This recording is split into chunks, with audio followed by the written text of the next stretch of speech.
This exercise is about cogwheel in a sagittal plane. Cogwheel meaning like a cog, you move in this direction, and sagittal plane meaning side bending.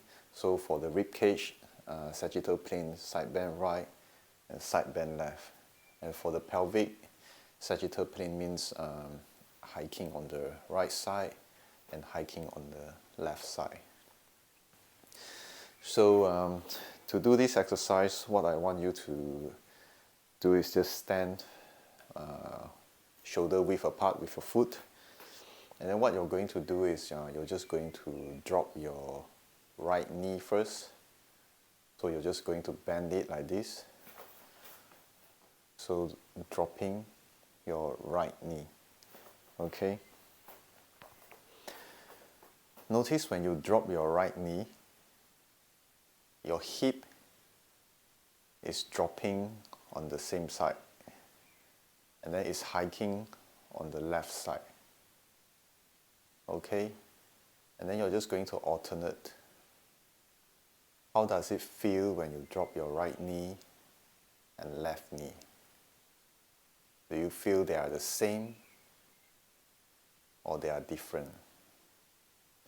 Do you find yourself moving forward, or you're staying on the same plane where you're just doing side bending?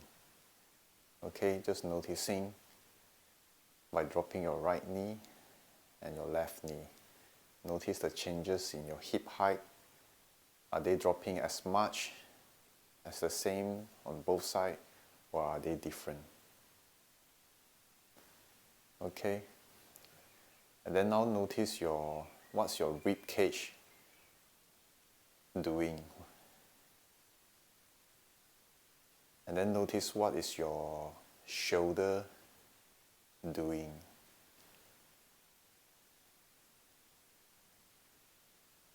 When I drop my right knee, my hip drops and the left hip heights. And then my shoulder on the left side would drop and my shoulder on the right is hiking. Okay, drop your right knee, shoulder hike on the right, but the hip drop. And when I drop my left, my hip height on the left, my hip drop on the left, and my shoulder height on the left. And then now you're going to notice what is your neck doing.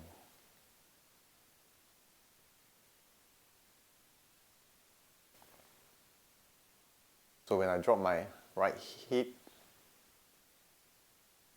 and my right knee, my shoulder height, and I side bend towards the other side. Okay. So all these are natural movement in sagittal plane, cogwheel.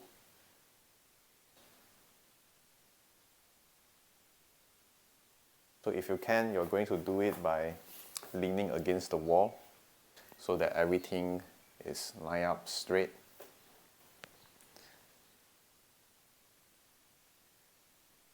And just do this a few times.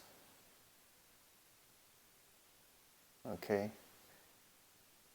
Noticing your pelvis, noticing your rib cage, and noticing your neck movement.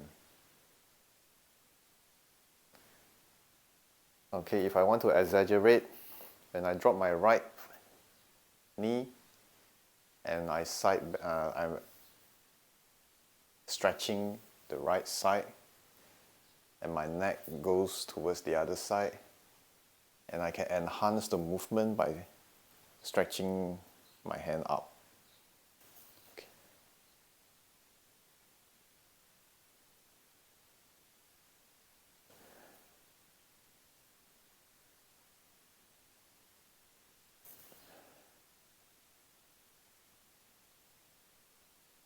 Okay.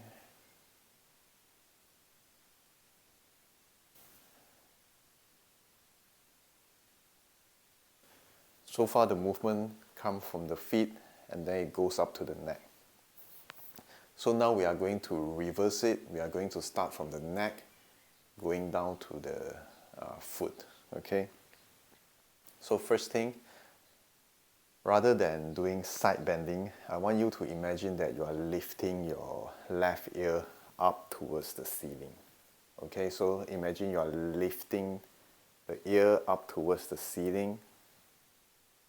So it's side bend. When you side bend here, you're looking in this manner.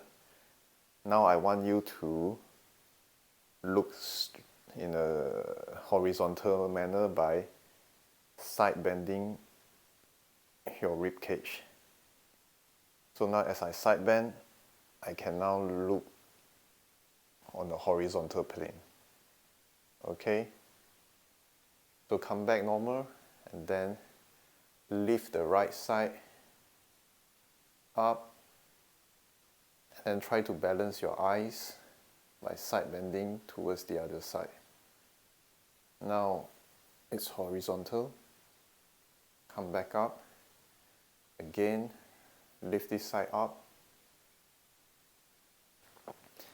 and then bend. Now you're going to add in your leg movement by dropping the opposite, so the right knee. So I'm stretching my right side and I'm stretching my left neck. Okay, slowly come back up. So right ear, go up towards the ceiling. And then the rib cage, side bend to balance my eyes so that it's horizontal. Okay, now I bend my left knee.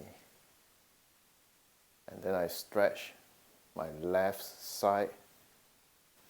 And I stretch my right neck.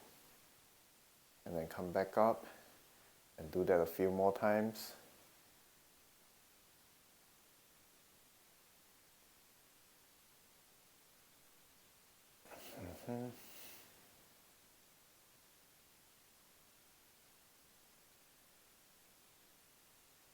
Okay. So basically what it does is, this exercise is about balancing your pelvic. So let's say if you have a height on one side, then there will be a lot of compression in your lower back, causing pain in your right side. As you are compressing your right side, you are also stretching your left side. So we call it tension. So there's compression on this side and there is tension on here. So you can have back pain either on the right or on the left. So it's either a compression issue or it's a tension overstretch issue. And right now what we are trying to do, we are just trying to bring our pelvis back into balance by showing the body the two movements. So side bending here and side bending here. And then by showing this movement to the body, then the body itself is going to find a neutral place, because you're just showing the body that you can do this movement and you can do this movement, and the body itself is going to find a neutral once you show the end range of one side and the other side. And by coordinating the pelvis with the rib cage and the neck, you also can solve your neck problem if you have any. So people who have pelvic issue can also have neck problem, because if I drop my left knee, if I do not bend my neck, I would just fall towards this side. So in order to look horizontal, I can have again compression here and tension here, compression in the back and tension in the back. So it can cause back or neck issue. And when you have a asymmetry in your pelvis, it's also going to affect the shoulder movement. Okay, so I can lift this high up, but in this position, my extension is limited. I can't go as far as I could. And same thing sideways. Sideways is good, but so I'm stuck somewhere here because my scapula, everything is affected. Okay,